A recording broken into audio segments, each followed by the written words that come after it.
आज झन्डै 1 महिनापछि म यो आफ्नो गाउँपालिका शहीदभूमि गाउँपालिका गइरहेको छु। यो पर देखिएको मामफिङ, त्यहाँदेखि पारिपट्टि अर्को डाँडा देखिएको चाहिँ खोकु को 4 नम्बर र 5 नम्बर वडा हाम्रो शहीदभूमिको। यो चाहिँ 6 नम्बर वडा हो मामफिङ एरिया। अनि यो रोड छ, कालोपत्रे रोड छ। यो चाहिँ शहीदभूमिको 6 नम्बर वडा धनकुटामा गाउँ गइरहेको छु। भोलि एउटा सार्वजनिक सुनवाई कार्यक्रम छ गाउँमा, त्यसका लागि सहभागी हुन गइरहेको। यो तल देखिएको मेरो मावली गाउँहरू। यो पारिपट्टि चाहिँ चुम्बाङ है, यो पाक्दिवास नगरपालिका हो। पारि देखिएको मुगा।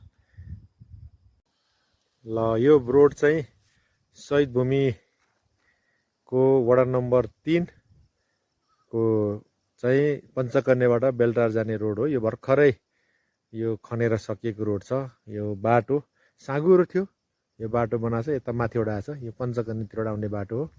यो चाहिँ यो बाटो छ। यतापट्टि चाहिँ यो सेतीचोक वडा नम्बर 1 जाने बाटो छ।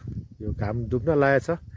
यो आज म घर जाँदैछु 1 महिनापछि। मेरो घर चाहिँ तल छ, धेरै तल खोलामा। यो खाल्डोभित्र देखिन्छ, यही तलको भित्र छ।